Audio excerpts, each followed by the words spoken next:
Good morning বন্ধুরা, আমি শ্রাবন্তী। আমার ক্যাপচার অফ ফ্রেম ব্লগে তোমাদের অনেক অনেক স্বাগত।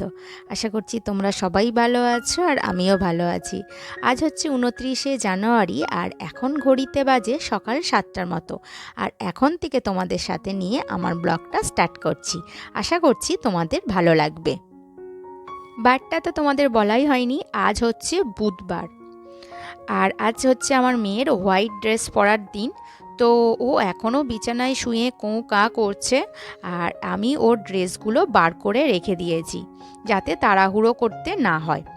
আর আজ আমার দিনটা শুরু করছি তোমাদের সাথে সকালে মেয়ের ব্রেকফাস্ট দিয়ে।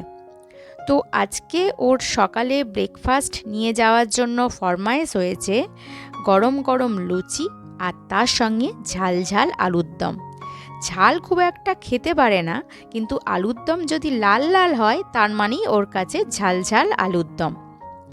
তো আলুটা আগে প্রেসার কুকারে সিদ্ধ করে নিয়েছি, আর তারপরে পেঁয়াজ আদা রসুন কষিয়ে, আর তার মধ্যে টমেটো দিইনি কারণ টমেটো একটু কষাতে সময় লাগে, তাই জন্য একটু সস দিয়ে দিয়েছি। আর শেষে গরম মশলার বদলে কসৌরি মেথি দিয়ে দিয়েছি। কসৌরি মেথির যে সুন্দর গন্ধ থাকে তাতে কিন্তু ফ্লেভারটা দারুণ লাগে আলুর দমে। আর আগের দিন আটা মেখে রেখে দিয়েছিলাম, এখন গরম গরম লুচি বানাবো। ফরমায়েশ হয়েছে যে 3টে লুচি দেবে, কিন্তু আমি 4টে করে রাখছি যাতে যদি ওর খাওয়ার ইচ্ছা হয়। সকালবেলা আমার মেয়ে খুব একটা ব্রেকফাস্ট করে না, কারণ গাড়ির ঝাঁকুনিতে ওর কীরকম গা গুলিয়ে ওঠে। খুব বেশি হলে ও 1 গ্লাস জল খায় আর একটা বিস্কিট খেতে পারে, কোনো দিন তাও খায় না, শুধু জলটাই খেয়ে যায়। তো এদিকে আমি লুচি একবার করে ভাজছি, বেলে রেখে দিচ্ছি, আর একবার করে হাঁক দিচ্ছি ওকে ঘুম থেকে তোলার জন্য। লুচিগুলো ভাজা হয়ে গেলেই ওদিকে তো আমার আলুর দম করা হয়েছে, ততক্ষণ একটু ঠান্ডা হবে। আর হচ্ছে ওইদিকে ওকে গিয়ে ভালো করে বিছানা থেকে তুলে ডেকে নিয়ে আসবো।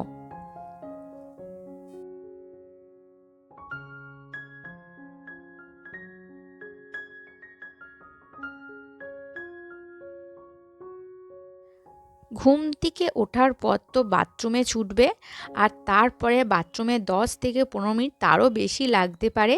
তো তখন আর সময় থাকে না। তো সেই সময় এত ছোটাছুটি চলে যে সেই সময় আর ক্যামেরা অন করা যায় না। আর সামনেই অটো দাঁড়িয়ে থাকে, আরও সব যায়, তো তারাও থাকে বলে সবসময় ক্যামেরা আর অন করি না। তো ওকে স্কুলে আগে পাঠিয়ে দিয়ে যা এলোমেলো এদিকে জিনিসপত্র হয়ে আছে তো সেইগুলো আগে গুছিয়ে রাখবো। আর বাড়ির পাশ দিয়েই সবজিওয়ালা যাচ্ছিল, তো একটা লাউ ডাঁটা আর বেশ কিছু সবজি কিনে রেখে দিলাম। তো এবার এদিকে যা এদিক ওদিক ছড়িয়ে ছিটিয়ে আছে সেইগুলো একটু গুছিয়ে রাখবো, আর নিজের জন্য 1 কাপ চা আর 2টো বিস্কিট নিয়ে বসবো। আর তার সঙ্গে নিয়ে বসেছি পেপারটা। এত সকালে তো পেপার ভালো করে পড়ার সময় হয় না, জাস্ট হেডলাইনগুলো একবার করে চোখ বোলানো। আর আজকে আমাদের বাড়িতে পুজো আছে, কি কারণে পুজো আছে সেটা তোমাদের পরে জানাচ্ছি। এখন আমাকে একটুখানি রাস্তায় বেরোতে হবে। তো কিছু ফুল সন্দেশ তারপরে কাঁঠালি কলা এইসব কিনে নিয়ে আসতে হবে, আর তার জন্যই একটু রেডি হয়ে বেরিয়ে পড়ব। তো চাটা আগে খেয়ে নিই আর তারপরে রেডি হয়ে বেরিয়ে যাব। তো বেরিয়ে কিছু বড় বড় ব্যাগ কিনেছি। তো বড় বড় ব্যাগ কিনেছি এই কারণে, মুড়ি কেনার সময় কিন্তু ভীষণ অসুবিধা হয়, বড় বড় ব্যাগের প্রয়োজন পড়ে। আর সব ব্যাগগুলো এদিক ওদিক হয়ে গেছে বা কোনোটা নষ্ট হয়ে গেছে, তো চোখে যখন পড়েছে তো ব্যাগগুলো নিয়েই নিলাম। আর বেশ কিছু মেয়ের জন্য চকলেট নিয়ে নিয়েছি, চকলেট লজেন্স এইগুলো নিয়ে নিয়েছি, কারণ ও মাঝে মাঝে বায়না করে। তো বাজার থেকে ফিরে এসে আরও বেশ কিছু জিনিস নিয়েছি। তো তোমাদের আগে দেখাই কী কী জিনিস কিনেছি। তো এখানে দেখো ফুল কাঁঠালি কলা সন্দেশ এইগুলো কিনেছি।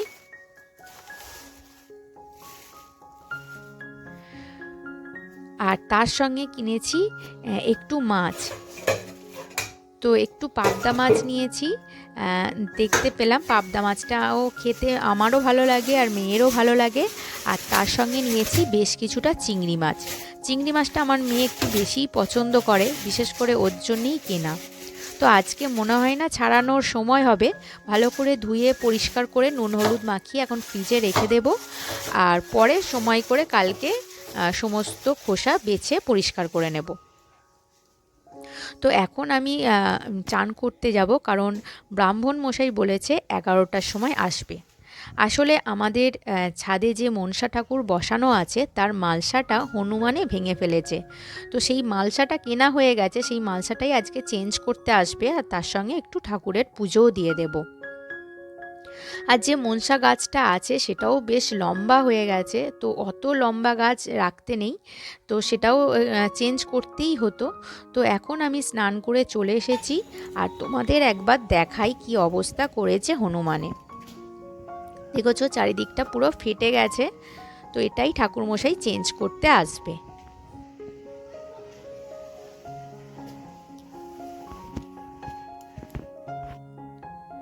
তো চলো, এখানে আমি ঠাকুরের সমস্ত বাসন কোসন ধুয়ে পরিষ্কার করে মুছে রেখে দিয়েছি, আর পূজার যা সামগ্রী ফলগুলো ধুয়ে রেখেছি, ফুলগুলো এবার চুপড়িতে ঢেলে দেব। আমি একটু বেশি করেই ফুল এনেছি, কারণ এখন আমাদের যে বাড়ির আশপাশে গাছগুলো ছিল সেইগুলোর ফুল বাড়ন্ত, এখন কেনা ফুলেই পুজো হচ্ছে, তো সেই জন্যই একটু বেশি করে ফুল নিয়েছি।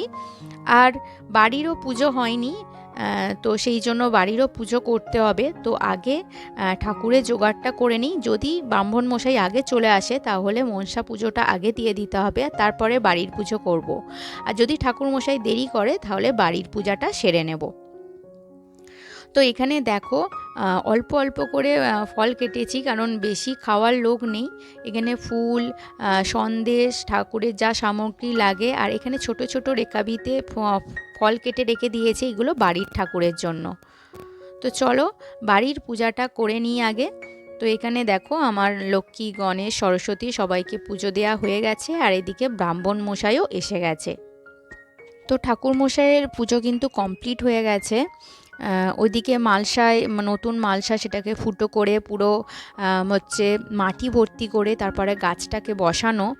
তো বেশ কিছুক্ষণ সময় লেগে গেছে, কারণ অতক্ষণ আর ভিডিও করিনি, কারণ ঠাকুর মশাইকেও আমাকে হাতে হাতে জোগাড় দিতে হচ্ছিল, তো সেই জন্য। আর এখন হচ্ছে একটু পরে আমি রান্না বান্না বসাবো, কারণ সমস্ত কিছু কাটাকুটি করে রেখেছি, আর মেয়ে আসবে সেই 2:30টার সময়। তো যাতে এখন শীতের সময় যাতে একটু খাবারগুলো গরম গরম থাকে, তো সেই জন্য হাতে বেশ কিছুক্ষণ সময় আছে, তো একটা DIY বানিয়ে নেব। এটা দেখো, এটা হচ্ছে একটা সাবানের বাক্স। তো এখানে 4টে নিলে একটা ফ্রি। তো আমি এরকম সাবান অনেকগুলো নিয়েছিলাম, তো বাক্সগুলো থেকে আমি সাবানগুলো বার করে নিয়েছি, কিন্তু বাক্সগুলো একসঙ্গেই আছে। তো আমি কিন্তু আলাদাভাবে জুড়িনি, এরকম বাক্সও কিন্তু পরস্পর আলাদাভাবে জুড়লেও এইভাবে করা যায়।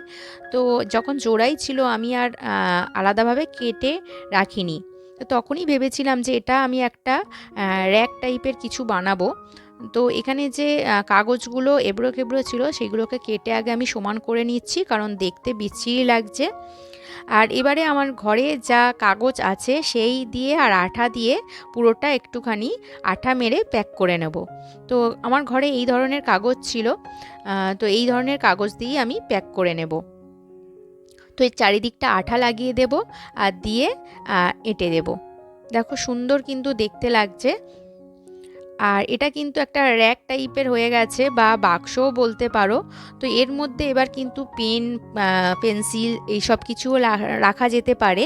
আবার কিন্তু আমার ড্রেসিং টেবিলেরও অনেক অর্গানাইজার রাখা যেতে পারে। তো এটা কিন্তু একটা সুন্দর লো কস্ট একটা অর্গানাইজার আমার ড্রেসিং টেবিলের জন্য হয়ে গেল। বা বাচ্চাদেরও কিন্তু সুন্দর একটা পেন্সিল বক্স বা পেন্সিল ধানি এইভাবে করা যেতে পারে। তো চলো এবারে কিন্তু আমাকে রান্না বান্নার দিকে যেতে হবে। তো এইটা করতে বেশ কিছুক্ষণ সময় লেগে গেছে আমার। তো এর মাঝখানে কিন্তু আমি সবজিগুলো কেটে রেখেছি, আজকে বিশেষ কিছু বানাবো না, একটু কড়াই শাক পেঁয়াজ কলি দিয়ে ভাজবো, তার সঙ্গে একটু আলু ভাজবো, আর ডাল করব মাছের ঝাল। তো দেখো এই নর্মাল জিনিস আর তোমাদের সেইভাবে করা কিছু দেখালাম না। এখানে ডাল করে নিয়েছি, পেঁয়াজ কলি ভেজেছি, আলু ভেজেছি, আর মাছের ঝাল। তো সমস্ত কাজ কমপ্লিট করতে করতেই কিন্তু আমার মেয়ে এসে গেছে। তো ওকে স্নান করাবো বলে আর ক্যামেরা নিয়ে বসিনি, আগে স্নান করিয়ে দিয়েছি। কারণ হচ্ছে ও একবার ফোন দেখতে পেলে হাতে নিয়ে বসলে বেশ কিছুক্ষণ সময় কাটিয়ে দেবে।